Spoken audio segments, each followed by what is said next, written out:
Bom dia. Nós vamos dedicar este programa com dicas para você ter maior conhecimento sobre seu carro e, por isso mesmo, se preparar melhor não só para o seu dia a dia, como também para a Semana Santa que está chegando. Lembre-se, se for pegar a estrada, você tem de estar preparado para não ter nenhuma surpresa desagradável. Vamos dar um monte de dicas que achamos ser valiosas. Então, boa viagem. No TV Auto de hoje você vai ver: cuide bem do seu veículo, faça a revisão pré-feriado. Um olhar técnico sobre o airbag. Você sabe o que são veículos híbridos? Ar-condicionado, como utilizar? Os 7 pecados contra os pneus. Você sabe como economizar combustível? Cuidado com as tempestades de outono. Conheça os sinais de desgaste do motor do seu carro. Bom, agora se prepare, pois o TV Auto está imperdível. Você está pronto? Você está ligado? Pois já estamos no ar. Cuide bem do seu veículo, faça a revisão pré-feriado. Com a proximidade da Semana Santa, incentivamos a você que faça a revisão preventiva de seus automóveis antes de pegar a estrada. A manutenção preventiva do veículo é fundamental para garantir a segurança do condutor e dos ocupantes do automóvel e, sobretudo, prevenir imprevistos na estrada durante a viagem. Serviços como alinhamento de direção, amortecedor e molas, limpeza e asepsia do ar-condicionado, arrefecimento, baterias, balanceamento de rodas, cabos, correias do motor, filtros, freios, ignição. Cuide bem do seu veículo. Primeiro, óleo. Como verificar seu nível, como evitar o surgimento de borras de óleo no motor, que podem entupi-lo ou travá-lo, além do período em que o filtro de óleo deve ser substituído. Segundo, filtros. Filtros de ar sujos podem comprometer o desempenho do veículo. Os de combustíveis devem ser trocados em média a cada 20 mil quilômetros rodados. Terceiro, água. Um bom nível de água no radiador é fundamental para o bom funcionamento do motor. Ao ligar o carro, o marcador do reservatório deve estar entre mínimo e máximo. Quarto, injeção eletrônica. O motorista deve ficar de olho no painel, pois na maioria dos veículos uma luz amarela é acesa quando o sistema tem algum problema. Importante fazer a manutenção preventiva a cada 30 mil quilômetros. Quinto, bateria. Apesar das novas baterias não precisarem da adição de água para funcionar, alguns cuidados devem ser tomados, como verificar periodicamente se os cabos estão limpos e bem fixados aos polos. Sexto, alinhamento e geometria. O alinhamento do veículo deve ser realizado a cada 10 mil quilômetros, ou no caso de uma queda em buraco. Em relação ao balanceamento das rodas, recomenda-se que seja feito também a cada 10 mil quilômetros ou quando o volante apresentar vibrações. Sétimo, pneus. O estado de conservação e a calibragem correta são básicos para a segurança do veículo. A calibragem correta deixa o pneu vulnerável a cortes ou superaquecimento.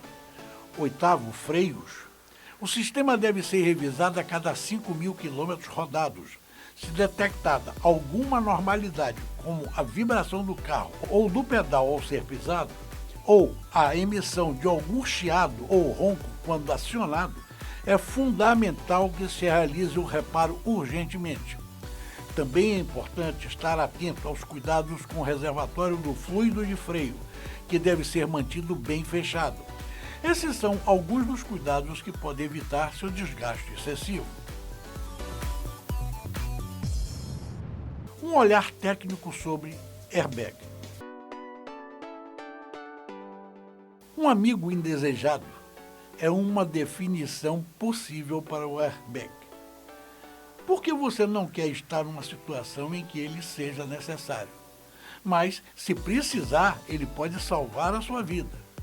A imagem daquelas bolsas semelhantes a almofadas gigantes inflando diante do motorista é razoavelmente comum. Você provavelmente já viu em algum filme. Mas você conhece os detalhes técnicos do processo de deflagração de um airbag? O SEV explica. Primeiro, o que é um airbag? Airbag é uma bolsa feita de nylon instalada no painel de instrumentos do veículo ou nos bancos, ou ainda no teto, ou os locais em que os airbags ficam posicionados são estratégicos e decididos pela própria montadora.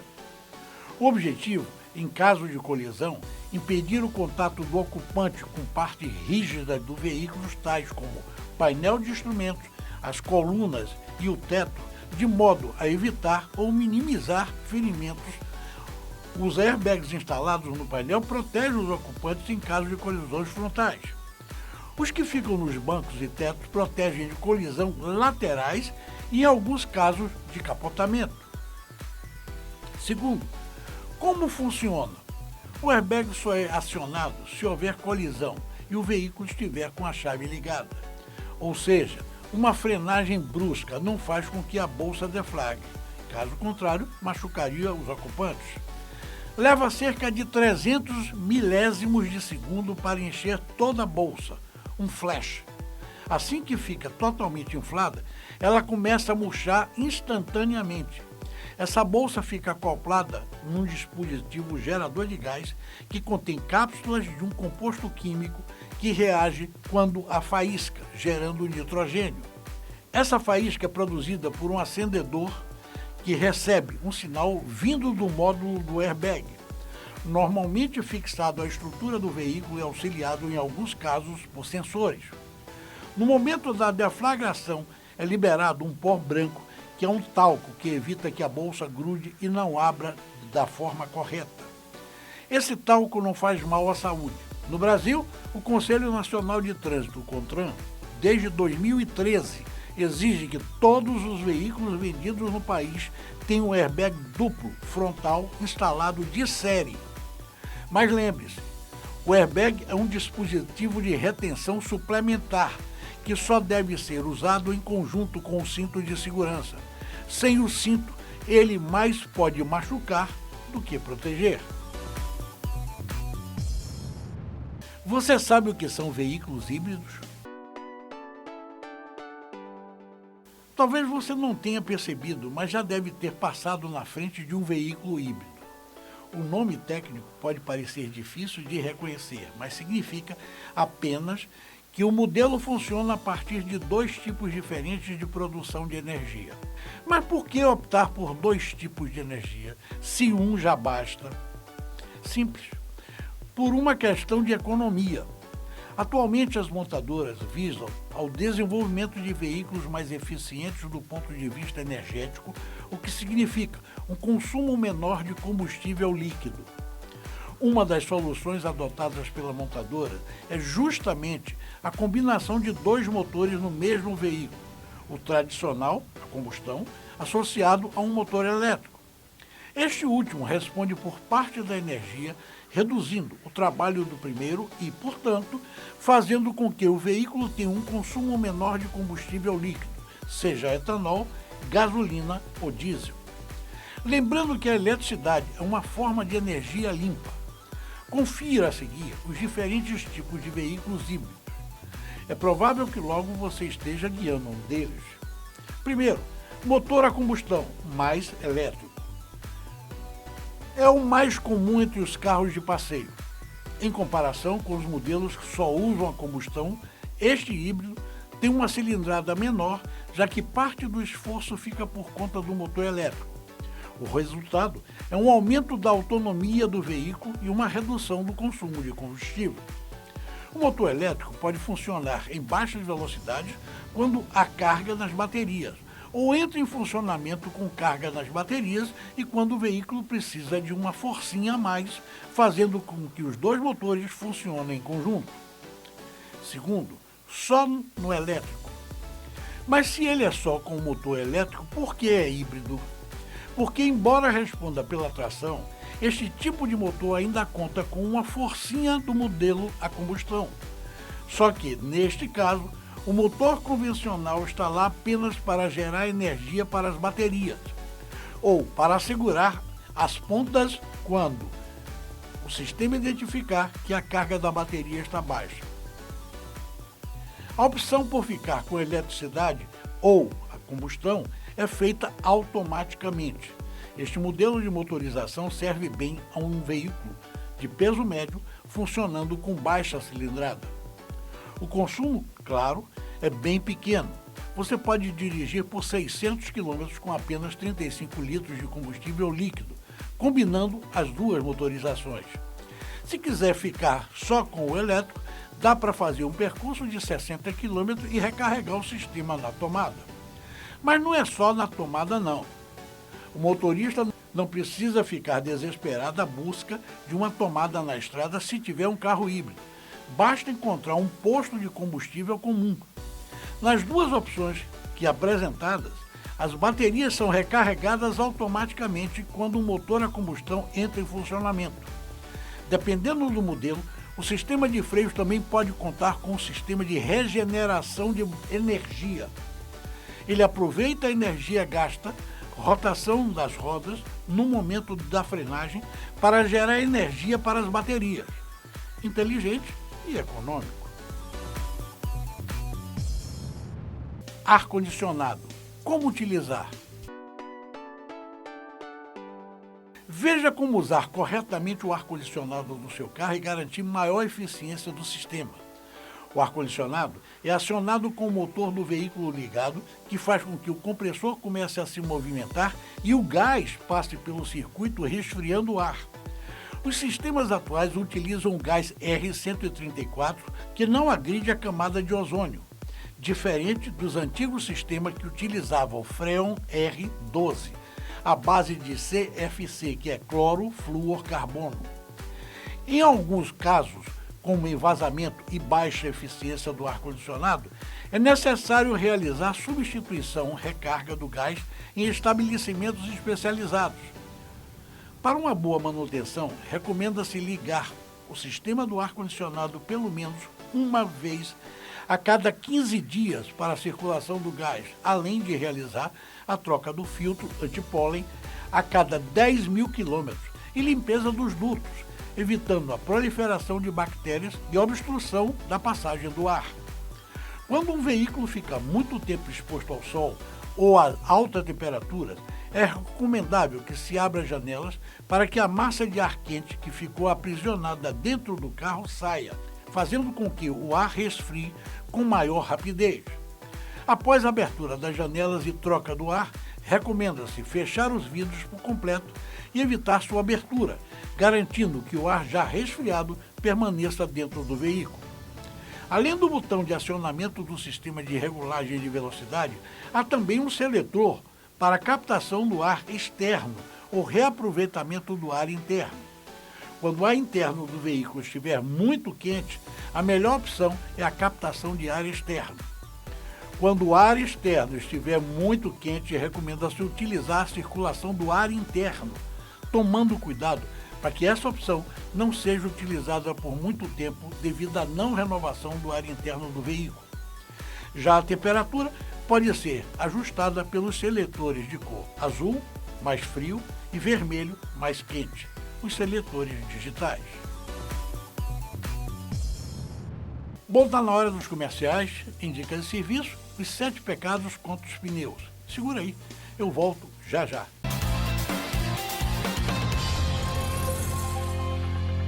Chega um novo TV Auto nas manhãs de sábado na tela da Band.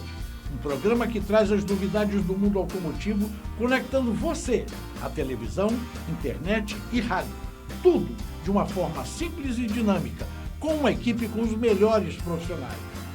Nós somos o TV Auto e estamos na tela da Band.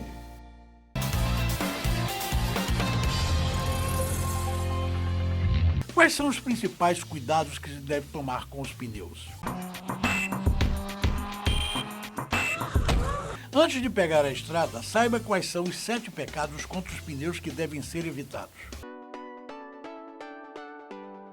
Feriado prolongado é sinônimo de viagem e pé na estrada para muitas pessoas. Por isso, antes de pegar a rodovia, é importante checar se tudo está em perfeitas condições no seu carro e principalmente com os seus pneus. Primeiro, pressão incorreta. Rodar com o pneu abaixo da pressão indicada aumenta a área de contato com o piso, gerando um desgaste mais acelerado nos ombros do pneu, extremidades.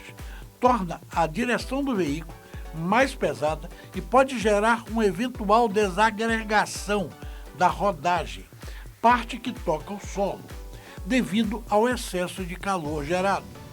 Além disso, exige mais esforço do motor, fazendo com que o veículo consuma mais combustível e aumente a poluição. Por outro lado, o excesso de pressão pode causar desgaste mais acentuado no centro da rodagem, perda de estabilidade em curvas, rachaduras na base dos sulcos, maior propensão a estouros por impactos e maior facilidade de penetração de objetos. A pressão correta é indicada pelo fabricante do veículo e tem grande influência no comportamento dinâmico. Outro ponto importante é não se esquecer de checar as condições do estepe.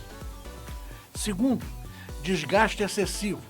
A profundidade mínima dos sulcos do pneu indicada pelo TWIS, Tread Wear Indicators, que são ressaltos da borracha visto dentro do sulco, é de 1,6 milímetros de profundidade. Abaixo dessa medida, em qualquer parte dos sulcos, o pneu já passa a ser considerado careca e possível de autuação pelas autoridades de trânsito. O pneu nesse estado pode aumentar o risco de aquaplanagem e a perda de controle por parte do motorista em caso de chuva, pois a pouco ou nenhuma profundidade dos sulcos compromete o escoamento da água que fica entre o pneu e o chão. Terceiro, riscar o pneu. A prática de riscar os pneus, também conhecida como fresar ou ressulcar a banda de rodagem, é totalmente condenada pelos fabricantes no caso de pneus de passeios. É prática comum apenas em pneus de carga. Consiste no redesenho da banda de rodagem feito por borracheiros, usando uma lâmina quente própria para esse fim. Quarto, não fazer a manutenção da suspensão. De nada adianta colocar pneus novos se a suspensão e outras partes do veículo não estejam em bom estado. Uma suspensão mal calibrada e com peças desgastadas provoca o desalinhamento da direção, deixando o veículo instável e inseguro. Um dos sinais de que o alinhamento do veículo não está correto e que partes da suspensão podem estar gastas ou danificadas é o desgaste irregular ou prematuro dos pneus. Sexto, não efetuar o rodízio. O rodízio de pneus tem por função equalizar o desgaste e garantir maior durabilidade. Deve ser realizado segundo a recomendação que consta no manual do veículo ou, na falta desta, a cada 8.000 km para pneus radiais e 5.000 para pneus diagonais. Você vai ver, economizar combustível, tempestades do outono estão chegando e conheça os sinais de desgaste do motor. Dicas para economizar combustível. Cada vez mais as montadoras investem em novas tecnologias para a produção de veículos mais econômicos e menos poluentes. Mas você sabia que a forma de dirigir e a realização de manutenção do seu veículo também podem contribuir para uma economia de combustível ainda maior? Primeiro, calibrar os pneus com pressão recomendada pelo fabricante contribui para uma melhor rolagem dos pneus no solo e evita o desperdício de combustível. Faça a calibragem a cada 15 dias e sempre com os pneus frios. Segundo, retire o chamado peso morto do veículo, objetos desnecessários no interior e porta-malas. Quanto mais leve o veículo, melhor sua autonomia. Terceiro, faça a troca de marcha nas rotações adequadas, evitando o alto giro do motor. Na dúvida, consulte o manual. Lá você encontrará a marcha mais recomendada para cada velocidade. Quarto, nunca use a famosa banguela. É o ponto morto com o veículo em movimento. Isso fará com que o freio motor não seja utilizado e que o consumo de combustível seja maior.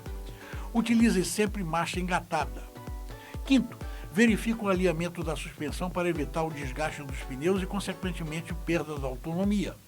Sexto, o catalisador e o escapamento devem estar em boas condições.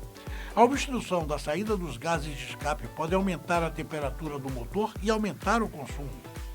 Sétimo, velas e cabos de ignição também devem ser verificados, pois garantem a devida queima do combustível. Oitavo, a chamada válvula termostática pode apresentar problemas e permitir a total passagem do fluido de arrefecimento para o radiador, fazendo o motor trabalhar em temperaturas muito baixas. Nestas condições, o sistema de injeção do veículo pode interpretar que o motor está frio e enviar mais combustível sem necessidade. Cuidados com a válvula termostática. Primeiro, combustíveis de má qualidade comprometem o funcionamento do motor e alteram o consumo. Segundo, evite acelerar bruscamente o veículo, o que consome uma quantidade de combustível maior. Seguradoras cobrem danos aos veículos causados por enchentes ou chuva de granizo? Tempestades de outono estão chegando. Com a chegada do outono e inverno, vem também as temporais e, consequentemente, o risco de enchentes e chuvas de granizo. Você que tem carro, possui seguro do veículo, já consultou a apólice para saber se ele cobre danos causados por esses fenômenos naturais? Este item pode estar entre as coberturas básicas oferecidas pelas seguradoras. Entretanto, é importante checar na apólice para confirmar. Vale ressaltar, porém, que existem casos em que o seguro pode não cobrir o prejuízo, mesmo que o item desastres naturais esteja descrito na apólice. Se o motorista se arriscar em um alagamento, por exemplo, a seguradora pode alegar que o problema com o veículo foi causado pelo condutor, o que não ocorre se o carro estiver parado na rua e, após uma tempestade, apresentar problemas. Nesta segunda hipótese, o reembolso geralmente está garantido. Mas Marco Antônio Gonzaga dá dicas sobre como agir nessas situações e como escolher o melhor seguro para cada perfil. Confira. Primeiro, o que fazer ao se deparar com uma enchente? O primeiro ponto é analisar se há carros trafegando no local e a altura onde a água chega neles. Se ela estiver acima da metade da roda, nem vale a pena correr o risco. Outro fator a se observar é se é possível enxergar o asfalto, pois, se ele estiver coberto por água, o motorista não conseguirá ver buracos ou outras irregularidades no solo e pode ser arriscado passar. O ideal é sempre procurar um lugar alto para aguardar a água baixar. O mais importante neste caso é não se arriscar e se manter em segurança. A recomendação é nunca entrar em um alagamento, porque além de perigoso, poderá haver negativa de cobertura em caso de sinistro. Segundo, e ao enfrentar uma tempestade de granizo? Assim como ocorre com a questão das enchentes, o seguro contratado costuma cobrir danos no veículo devido a outros desastres naturais. A chuva de granizo se enquadra nesta categoria. Importante, porém, sempre verificar a apólice do seguro e ver se há exceções. Em alguns casos, as seguradoras podem entender que o condutor colocou o automóvel em risco. Caso ele decida enfrentar uma tempestade ao invés de parar em um lugar coberto, ou em caso de abandonar o veículo nessas ocasiões. O melhor a se fazer é buscar um lugar seguro e esperar a tempestade passar antes de voltar a transitar. Enfrentar uma tempestade de granizo é arriscado, pois as pedras de gelo podem não só amassar o carro, como quebrar vidros e atingir os passageiros. Terceiro, como definir qual seguro contratar? É importante fazer uma cotação para saber preços, o que cada seguradora oferece de cobertura-benefícios, entre outros aspectos. Os valores variam de acordo com a idade do motorista ou de quem eventualmente utiliza o carro, inclusive. Por exemplo, numa família em que o filho ou filha de 20 anos também dirige, haverá uma taxa maior em compensação se o seguro tiver apenas os pais como usuários do automóvel. Desgastes do motor. Conheça os sinais de desgaste do motor do seu carro. Excesso de fumaça expelida pelo escapamento, vazamento ou alto consumo de óleo lubrificante, baixa potência e ruídos anormais são alguns dos indícios de que a vida útil do motor do veículo está comprometida e é necessário fazer a retífica. O fato do veículo estar com idade avançada não significa que está em más condições. Tudo depende de como o motorista cuida dele. Por isso, é necessário fazer manutenção preventiva, conforme indica o manual do fabricante, procurar a oficina de confiança e ficar atentos a alguns sinais de desgaste. No caso do motor, por exemplo, o desgaste de alguns componentes pode acabar comprometendo o bloco e o eixo virabrequim, ocasionando prejuízo maior no bolso dos consumidores, afirma o engenheiro Ricardo Nonis, diretor do CONAREM, que é o Conselho Nacional de Retífica de Motores. Segundo o Nonis, a retífica normalmente é feita quando o veículo está com quilometragem elevada e começa a apresentar alguns indícios, entre eles, excesso de fumaça expelido pelo escapamento, alto consumo de óleo lubrificante, baixa potência e ruídos anormais. Na retífica, o motor será desmontado para depois passar por processo de limpeza dos componentes, usinagem, remontagem e regulagem. A higienização é feita com banhos químicos para eliminar resíduos de óleo, carvão e cola, explica. Em seguida, as peças seguem para a usinagem em diferentes máquinas.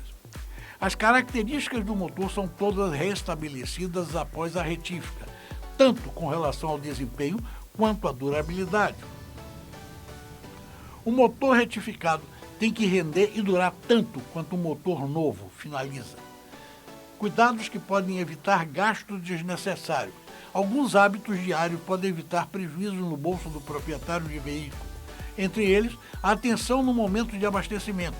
O combustível adulterado com algum tipo de solvente ou água pode afetar o sistema de injeção do motor, salienta Nonis. Diariamente também é preciso verificar o nível de água, se há vazamentos em mangueiras ou radiador, bem como observar o nível de óleo. Caso o veículo precise de reparos, a recomendação é levar a um mecânico de confiança.